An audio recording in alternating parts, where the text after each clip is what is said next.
ओखली वाली चुड़ैल। एक गांव में एक बुढ़िया थी जो बहुत गरीब थी। उसके 3 बेटे थे, चंगू, मंगू और छंगू। तीनों बचपन से ही जिस काम में लगते हैं उसको पूरा करके ही छोड़ते हैं।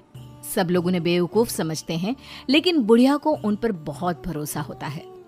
बुढ़िया मेहनत मजदूरी करके जो कुछ लाती है उसी से उनका काम चलता है। तीनों भाई हमेशा घर में ही बैठे रहते हैं।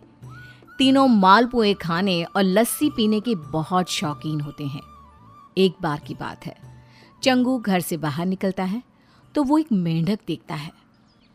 अरे वाह, ये मेंढक तो बड़ा तेज भाग रहा है। चलकर इसका पीछा करता हूँ। चंगू उसके पीछे पीछे भागने लगता है। उसका पीछा करते करते वो जंगलों पहाड़ों को पार करके न जाने कहाँ गुम हो जाता है। मंगू जब घर से बाहर निकलता है तो देखता है कि उसका भाई वापस नहीं आया है। माँ, भाई को गए हुए बहुत देर हो गई। मैं जरा उसका पता लगा कर आता हूँ।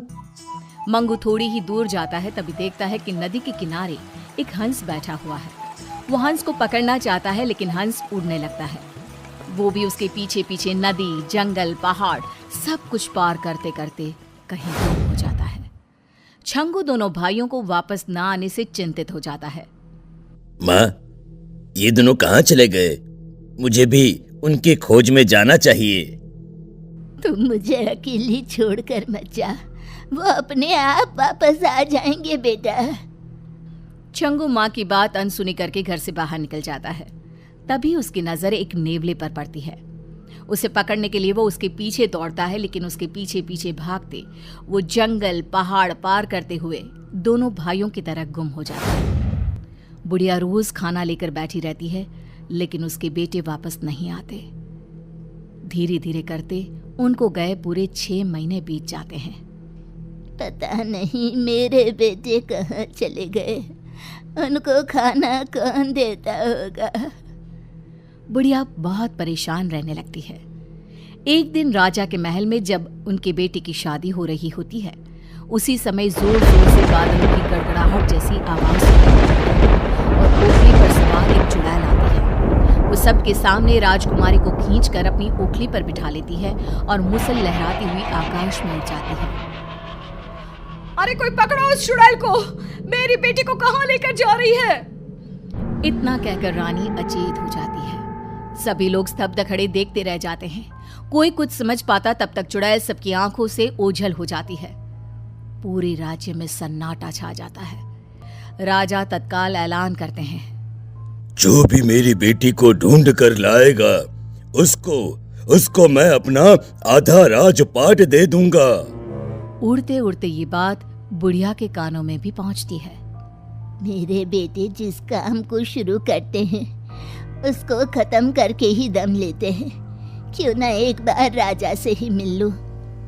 वो राजा के पास जाती है। मैं आपकी बेटी को सुरक्षित ला सकती हूँ, पर मुझे उसके लिए आपकी तरफ से कुछ मदद चाहिए।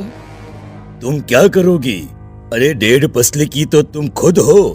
तुम कैसे मेरी राजकुमारी को उस चुड़ैल के चंगुल से छुड़ाओगी?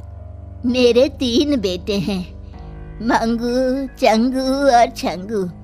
वही राजकुमारी को उस ओखली वाली चुड़ैल से छुड़ा कर ले आएंगे।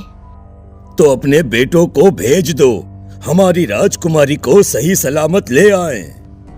उनके लिए आपको एक ड्रम भर के छाछ और एक परात भर के मालपुए हमारे घर भिजवाने पड़ेंगे। मेरे घर की छत और सारी दीवारें बिल्कुल लाल रंग की ईंटों से बनवानी पड़ेंगी। यह सारा काम तो हो जाएगा, लेकिन अगर तुम्हारे बेटे मेरी राजकुमारी को नहीं ला पाए तो तुम्हारा और तुम्हारे बेटों का सर धड़ से अलग कर दिया जाएगा। मुझे अपने बेटों पर पूरा भरोसा है। बाकी आप जो सजा देना चाहेंगे दे दीजिएगा। बुढ़िया अपने घर चली जाती है। बुढ़िया का पूरा घर लाल रंग की ईंटों से जड़ दिया जाता है और उसके घर में एक ड्रम भर के छाछ और परात घर के मालपुआ भिजवा दिए जाते हैं। जिसके बाद बुढ़िया मालपुओं को घर की छत पर रख देती है। वहीं दूसरी तरफ एक बेटा जो किसी पहाड़ी पर एक गुफा में होता है, सुबह सूरज की चमकती रोशनी में अपने घर को बिल्कुल आग की तरह लाल देखकर तुरंत घर की तरफ निकल जाता है। तो बाकी दोनों बेटे हवा के साथ बहती मालपुओं की खुशबू से घर की तरफ खींचे चले आते हैं। जैसे ही तीनों घर लौटते हैं तो घर मालपुए और छाछ की सुगंध से भरा होता है।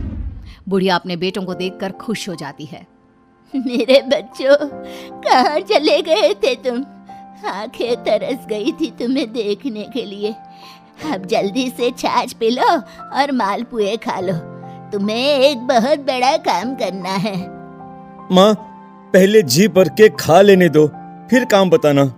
जब तीनों बेटे खा पी लेते हैं तब राजा की बेटी को चुड़ैल उठाकर ले गई और तुम लोगों की तरफ से मैंने राजा को कह दिया कि उनकी बेटी को मेरे बहादुर बच्चे यानी तुम तीनों जरूर ढूंढ निकालोगे। माँ, राजा की यहाँ कहलवा दो कि हमें एक रेशम के कपड़े की 100 मीटर की रस्सी बनवा कर दे दें। राजा के यहाँ खबर जाते ही 100 मीटर की रस्सी उनके घर पहुंच जाती है। बुढ़िया के बेटे दूसरे दिन रस्सी लेकर निकल पड़ते हैं। रस्सी का एक सिरा चंगू पकड़ता है और दूसरा सिरा छंगू पकड़ता है। मंगू बीच का हिस्सा अपनी कमर में बांध लेता है। तीनों एक साथ निकल पड़ते हैं और 2-3 हफ्ते तक जंगल, नदियां और पहाड़ों की खाक छानते रहते हैं। एक दिन वो तीनों एक बहुत बड़ी पहाड़ी पर घूम रहे होते हैं।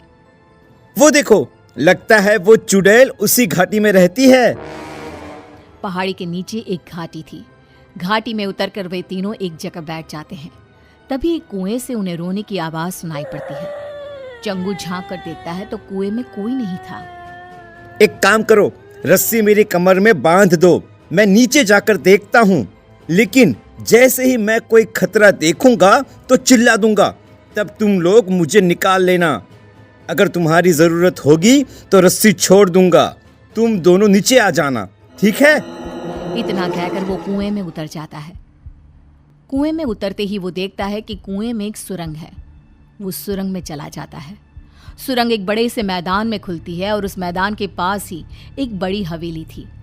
वो हवेली की खिड़की से अंदर झांकने लगता है तो देखता है कि एक चुड़ैल ओखली पर बैठी है और उसके हाथ में मुसल है।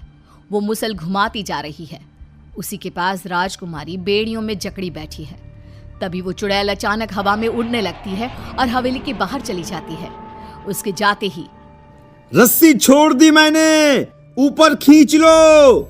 मंगू अपनी कमर की रस्सी खोल देता है और उसी रस्सी के सहारे ही उसके दोनों भाई भी हवेली तक पहुंच जाते हैं। तब तक वो राजकुमारी की बेड़ियां काट चुका होता है। सब छुप जाओ, वो चुड़ैल आ रही है। उसकी ओखली की आवाज आ रही है। उसकी ओखली जादुई है। सब लोग रस्सी पकड़ लो, इस रस्सी को हम उसकी ओखली में बांध देंगे और उसके सहारे हम पल भर में यहाँ से दूर निकल जाएंगे। सब जोर से रस्सी पकड़ लेते हैं। तभी धड़ धड़ करती ओखली पर सवार वो चुड़ैल हवेली के बाहर तक आ जाती है। सब छुप जाते हैं। चुड़ैल जैसे ही ओखली से जमीन पर उतरती है, छंगू रस्सी ओखली में बांध देता है। तीनों मिलकर उसका मुसल छीन लेते हैं और उसी मुसल से उस पर धड़ाधड़ वार करते हैं। हाँ, ये तो बेहोश हो गई। चलो, इसके होश में आने से पहले हमें यहाँ से निकल जाना होगा। जैसे ही खुला आसमान दिखता है, सब के सब रस्सी पकड़कर ओखली में सवार हो जाते हैं और आसमान में उड़ जाते हैं। वो देखो, उस चुड़ैल को होश आ गया। तुम लोग चिंता मत करो, अब तो वो हम लोगों तक नहीं पहुंच सकती, क्योंकि उसका मुसल और ओखली हमारे पास है। चंगू, मंगू और छंगू जब राजकुमारी को लेकर राजा के महल पहुंचते हैं तो पूरी राज्य में उनकी जय जयकार होने लगती है। तुम तीनों बहुत बहादुर हो। तुम्हारी माँ ने तुम्हारे बारे में जो कुछ भी कहा था, सही कहा था। राजा तीनों को बहुत सारे इनाम देते हैं और अपने राज्य में ऊंची ऊंची पदवी देकर सम्मानित करते हैं। राजकुमारी की बारात फिर से आती है और धूमधाम से उसका विवाह हो जाता है। राजा अपने वायदे के मुताबिक उन तीनों को अपना आधा राजपाट दे देते हैं। अब उनकी गरीबी दूर हो जाती है। अब कोई नहीं कहता कि बुढ़िया के बेटे बेवकूफ हैं।